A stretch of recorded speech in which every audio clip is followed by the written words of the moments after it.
All right, on this Garlic Marketing Show, we're going to talk about how Justin grew a seven-figure agency. Or how big was the agency at the top of it, Justin? Tell me about that. Yeah. So we made $1.3 million. Our best year was $1.3 million. All right, yeah. And then built a book funnel to sell courses, how he used courses to grow his agency. The best types of book funnels, should you be doing free plus shipping, the best upsells inside your book funnel to get those clients, and how he was selling 50 plus books a day profitably. All of this on the Garlic Marketing Show. But of course, this is brought to you by videocasestory.com. One of the best ways to convert business for your agency is video case stories. Go to videocasestory.com/perfect to find the perfect video case story for your business. All right, let's get started. My name is Gino Wickman. I was introduced to Ian, and that's what brought me into this video world and got me embracing this video world.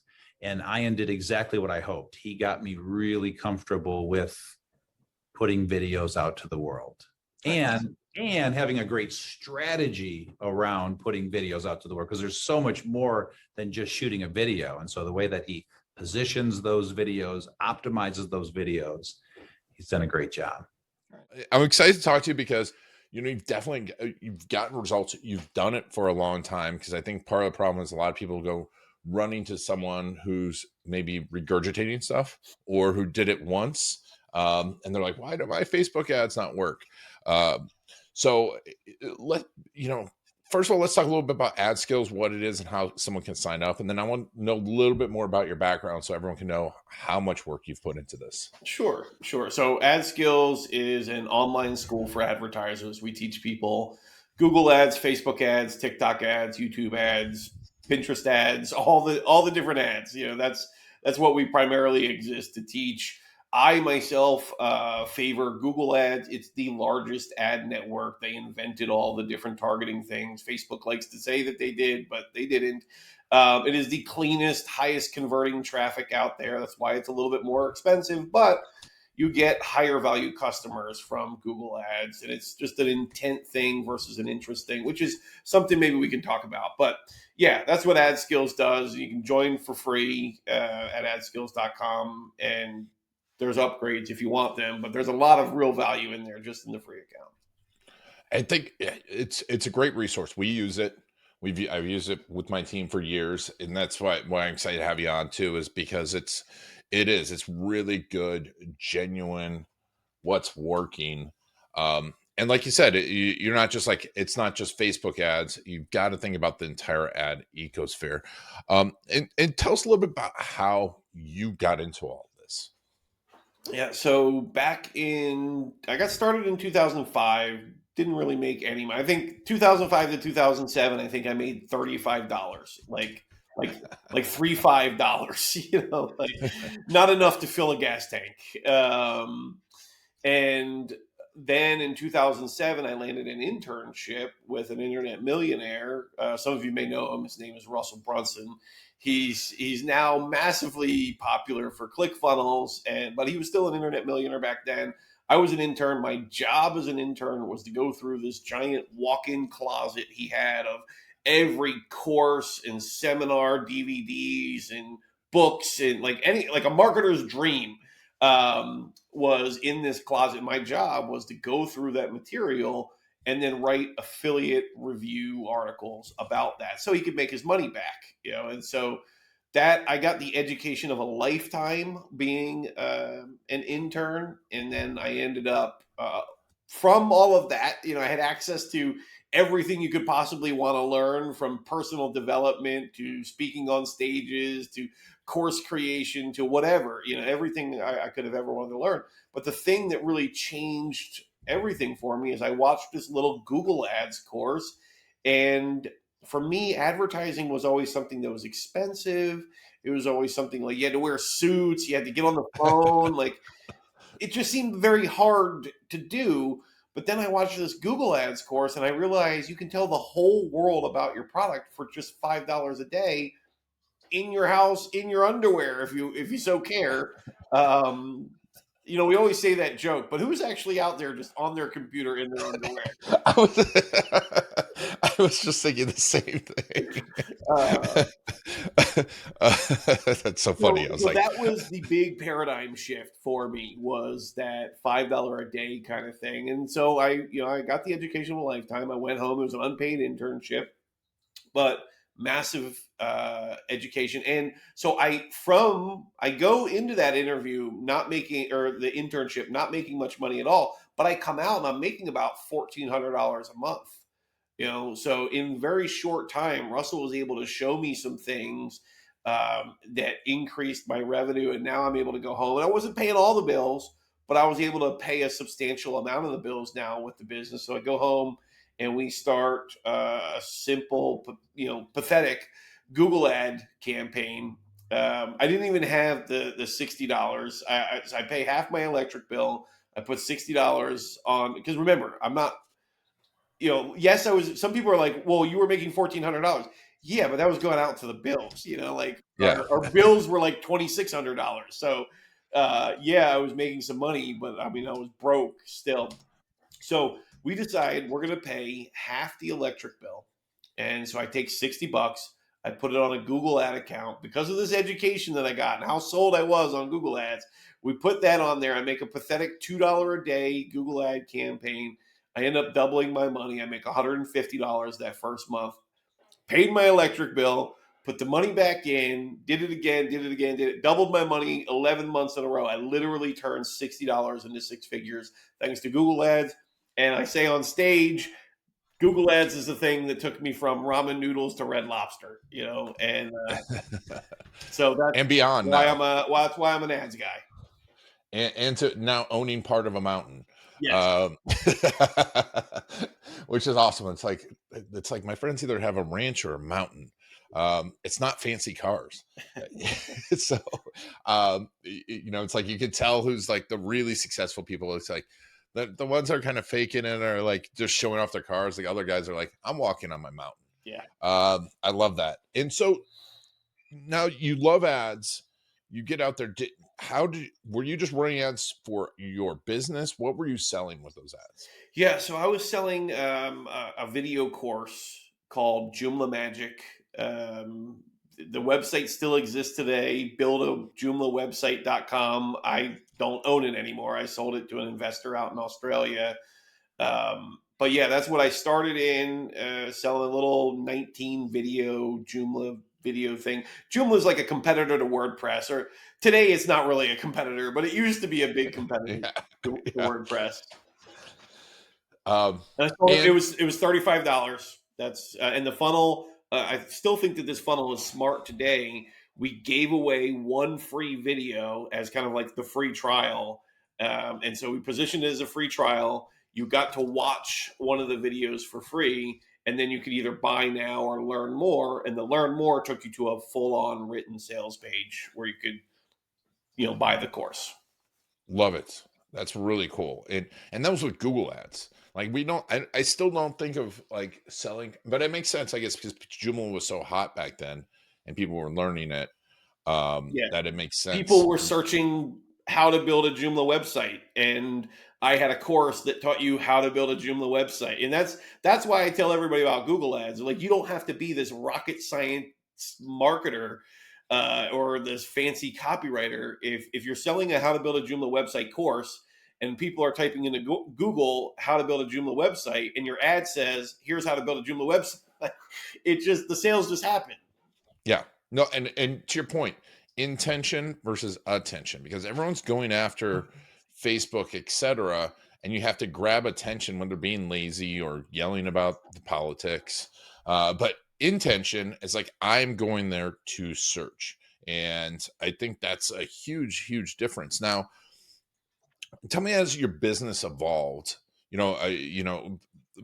did you stay with that intention? Obviously you moved into Facebook ads. How did that evolve, and where is it today? Yeah, so after that, I kind of got into the website flipping space. I had sold my website for $14,000, and back then we didn't hang out on Facebook groups. We hung out in the Warrior Forum. That was where all the internet marketers hung out. And everybody wanted to know, like, how did you sell your website for $14,000? And so I got sick, I started the course because I got sick and tired of answering the same questions. And so I started a course, and then I would just tell people, like, yeah, I got this course that shows you how to do it. And so I got big into the whole website flipping thing, which is kind of like virtual real estate.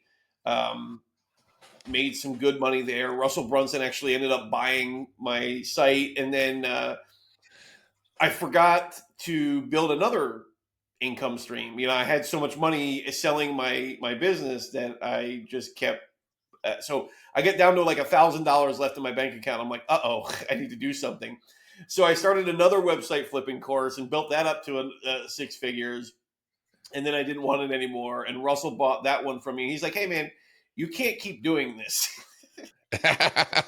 This is the last one I'm buying. So we signed an NDA and a non-compete, and I'm out of it now. I could do it again, but so I did that, and then in the whole website flipping thing, kind of like the thing that was making me successful at website flipping is I knew how to get traffic to my websites, and that's what was allowing me to sell my websites for higher dollars than other people were. And so that's kind of the next question that everybody was asking me is like, how are you getting all this traffic and Google ads and things like that? So I built a course, or actually I started an agency. I worked for a lot of clients with Sheffrin. I ended up getting Dan Kennedy through GKIC, his GKIC company. Spoke all over the world, had an agency, had some of the biggest clients in the world as my clients. And then I started a course really as lead gen for my agency. I started the traffic courses, but then they started selling better, and I was done. I'd spoken all over the world. I hit the biggest stages. I had the biggest clients. I didn't have any more mountains to climb. The next mountain was to go like full Gary V with a giant office and hundreds of employees. I just didn't want to go that route. So I actually gave, you might know Jason Hornung. Yeah. Yeah. Okay. So I basically gave my agency to Jason Hornung while I was living out in Bali with my family. I was tired of doing like 1 a.m., 2 a.m. calls with American clients. So I gave him my agency. He gave me a percentage of all the revenue. And then I, just built out the courses and to what it is today with ad skills. Love it. And there's a lot of agencies watching this, listening to this. And I've had an agency for 15 years, completely understand when when I went to get, interview Gary Vee and you walk in there, I'm like, I could never do this because having this many employees make me sick. But if you were starting your agency right now, or, in that slow growth phase, would you do the course thing again? What would you do to grow your agency? I think courses are a phenomenal lead gen or a downsell. That's really why we started the course. Is we talked to a business coach along the way, building up our agency. And the business coach said, I had this philosophy that, 20% conversion rate was plenty good. That just means you're okay with 80% of people saying no. And he was like, what you don't realize, Justin, is when they get off the phone, they're going to go buy that thing that they said no to you about, right? They're going to go buy a conversion optimization package or an AdWords course or whatever it is that they wanted that you didn't sell. They're still going to go buy that thing.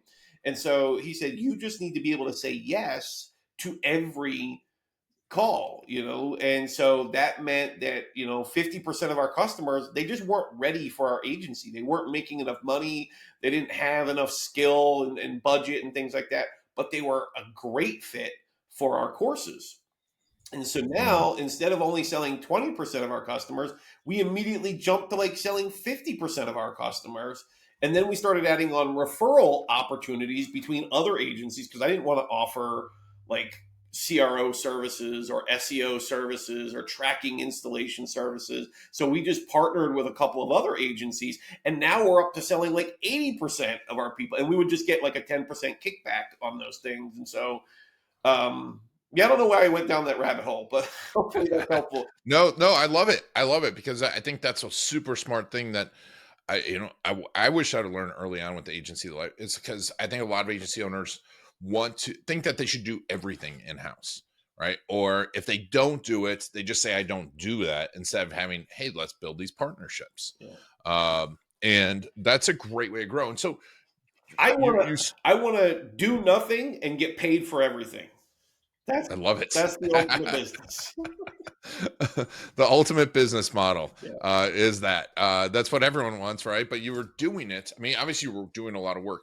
Um, and so, at what point, because I saw your post about the book and growing with the book, at what point did you go, I'm writing a book and this is what's going to grow my business?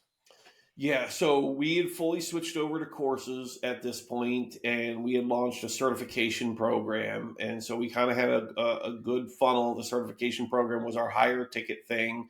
And to scale our courses, there's only so many people that are interested in a $200 or $500 Google Ads course. And so you got to reach out to people at different levels. And so books are like the greatest front end for people who are self learners, right? Yep. If somebody is a self learner, like they're listening to audiobooks and courses and stuff like that, they're probably got a bunch of books as well. And then also, books are, there's no like compliance issues with books. Everybody buys books, even non-readers have books on their coffee tables or their bookshelves just because they look pretty or whatever. Like everybody buys books. There's no threatening thing to them, and so the book was just a really great front end. And so really what we used the book for was kind of a lead gen to grab a customer, and it gave us a reason to call them. Right, we just call them and be like, hey, it's been 6 days, did you get the book? And they're like, oh, yeah, I got the book. Great. Awesome. While we're on the call, would you like to take a free tour of our certification just to see what it's like inside? Oh, yeah, sure. I'd love to see that. And boom, we're right into the sales pitch. Love that. I love that. Yeah. I mean, because it's not cold calling at that point, right? And also, you're not calling to sell them per se. It's just like, hey, did you get the book? Yeah. Um, and so, were you running? Was it a free plus shipping on your book? We did. We free plus shipping, and we had a very public split test between free plus shipping and pay what you want. Pay what you want is a great business model for front ends. I've seen a lot of people, they hear me talk about it and then they go and make like their mid tier or their their high ticket things. Like, no, guys, that's not where we're going to use pay what you want. Essentially, instead of just giving your lead magnet away for free, allow people to pay what you want, right? Because we don't care if they give us $1 or if they give us $14. And every once in a while, somebody's going to give you $100. I don't know why, but they do. I can see it in my stats. And so on average, people were giving us $14 with the pay what you want. And we were only earning $6.95 with the free plus shipping. And so that was winning. And in fact, we were so public about it, like people were talking about it in their seminars and their masterminds. They were like, this is changing the game. And then we did one split test. And this was actually recommended by Russell Brunson, because I was kind of jabbing him a little bit. I was like, hey man, we're beating your free plus shipping thing. And he was like, but have you put a bump sell on the checkout? And I was like, no, let me test that. When we put the bump sell on the checkout, I don't know what magic happens, but it's like these free plus shipping guys, when they get their credit card out, they're like, oh, well, since I clicked that box, I might as well just buy everything in the funnel anyways. Yeah. And so that radically shifted, and we ended up going back to free plus shipping, and it was just much more profitable. And what was the bump? The audio version of the book. Nice. Yeah. Nice. Yeah. That's interesting. I was just talking to Tanner Larson about his book, Ecom Evolved, and how important that was. Mm-hmm. Yeah. And so you're running ads. Were you running Google ads to the book or Facebook ads, or yes? Oh, yeah. Yes. A lot of Facebook ads. I only run Facebook ads because my market is there. If you internet marketers weren't on Facebook, I would say la vie, see you later, never need to touch it again. There's plenty of other ad networks out there. But because it's so heavily used by my market, then I have to use Facebook. And so, yeah, we did run a lot of Facebook. And our ad was really simple. We had You always want like a good hook, something exciting happening in the very first 3 seconds. And so essentially my book would like fly into the video. I just threw it onto a table and recorded myself throwing it onto the table.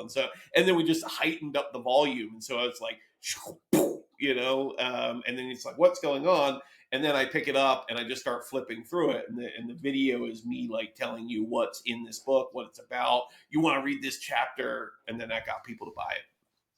Love it. I love it. And tell me a little bit about, because you did a physical book, right? Yeah. And this wasn't fulfilled by Amazon. It was fulfilled by ship offers, correct? Right. I do the Kindle thing. I mean, what I love Amazon for is for international. I'll probably never do international sales again. There's just so many problems with borders and shipping and the cost increases, and every country's different and the time it takes. And then you get customer complaints. It's like, it's not me, go talk to your guy at the border. Yeah. But I'm the one getting the 1-star review and things like that. But Amazon's awesome for the Kindle for international. But the best that I found is ship offers. I tried so many different ones.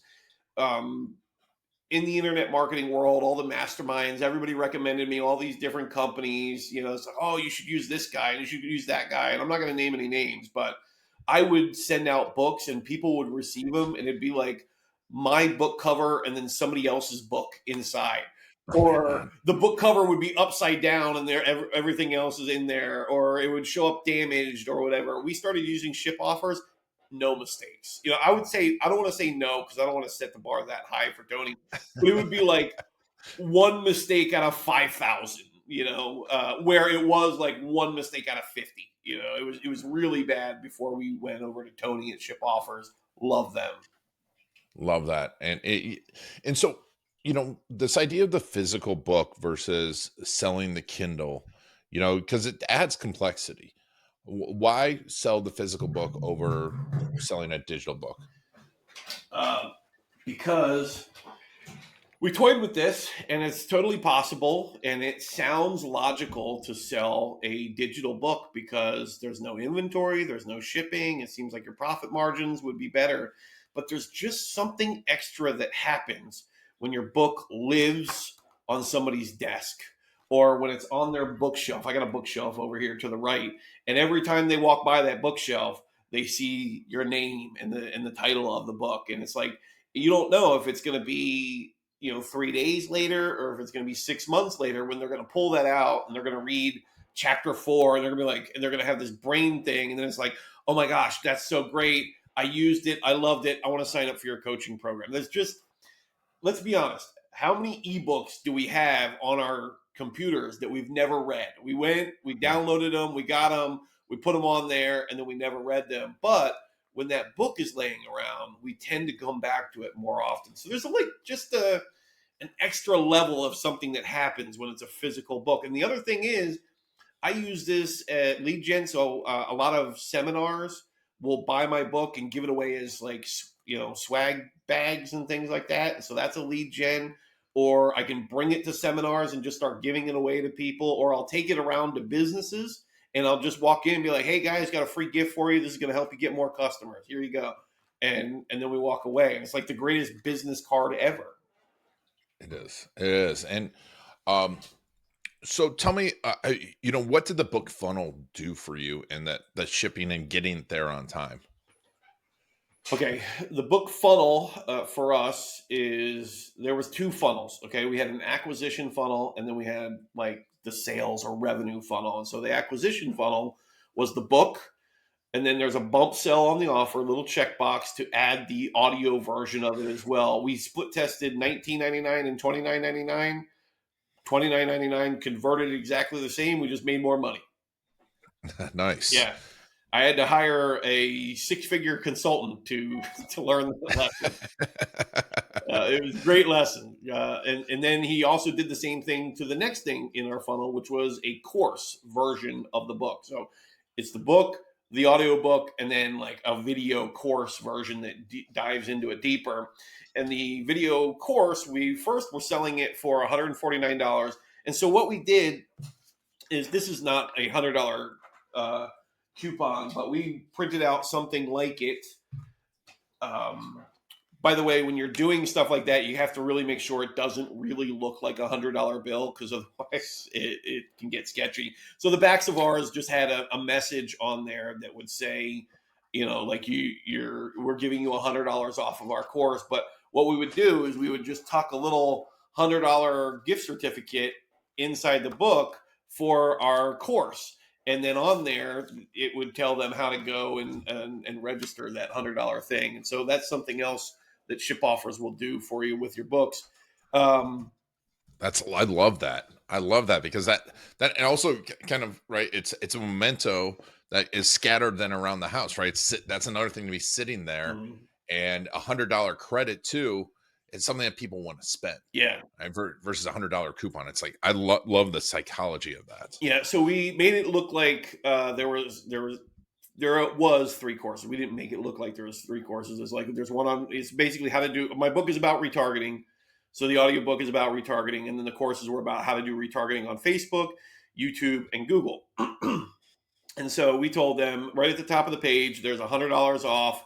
Choose which course you want to take your $100 off. And then at the bottom, it would say, actually, you know what? We're going to give you all 3 courses and for the same price. And so you get the $100 off. So it was $249, and you take the $100 off, made it $149. That same 6-figure consultant, he said, let's try $349 and $249. No conversion change at all, just made more money. How interesting. Yeah. It's so interesting. Like, yeah, you think about that price sensitivity. I guess that they're just in that mode, and you've provided enough value. And then there was a coaching program, or our certification program. So that funnel allowed us to acquire book customers profitably. We were earning about $75, $90 per customer. We were paying between $35 and $50 per book buyer. And so that allowed us to acquire customers, some days profitable, some days not profitable, but mostly just allowed to acquire customers for free, essentially. And then what we would do is we'd reach out to those book buyers, both by email and phone, and sell them our multi-$1,000 certification program. Amazing. And, were you running retargeting in that on top of it all? Like, once someone bought the book? Was I retargeting them? Yeah. Once someone purchased the book, were you retargeting, or did you have a separate retargeting? Yeah. Going So on? we like to make retargeting funnels. That's another thing that's in the book that we talk about. And so that would be like, if they didn't buy the course, like, we're still going to show them ads for the course. If they did buy the course, then they didn't buy the certification program. Well, we're going to show them retargeting ads for the certification program. And so, yeah, we would try to ascend them through the funnel with retargeting ads as well. But the one thing that we learned with retargeting and thousands and thousands of campaigns, watching over people's retargeting, is there's a minimum, or a, what's they call when the value drops off. Like there's a lot of value in the first 14 days, and really it kind of plateaus a little bit. It's just a little shift up to 28 days or 30 days. After 30 days, there's no value. It's like, don't keep retargeting people after 30 days. You're really not making money after that. Interesting. Yeah. Is all this in more detail in ad skills? Yeah, we teach this in way more detail in ad skills. I mean, there's like hours long video footage and stuff like that. And I think you can grab a digital copy of the book inside there as well. We're updating it because it's been a few years since we wrote the book. Gotcha. So adskills.com, we'll put that in there. Now, if you had to, let's talk about results of this book funnel. Like, what was the end result of it? The end result is we built a company that made over $5 million. I mean, when the book was pumping, when the pandemic came, for whatever reason, I don't know, just the world kind of shifted, but our campaigns, no matter what we did, we just couldn't get them to respond like they were. But I mean, we were running that thing. We were selling at least 50 books a day for quite a while, there.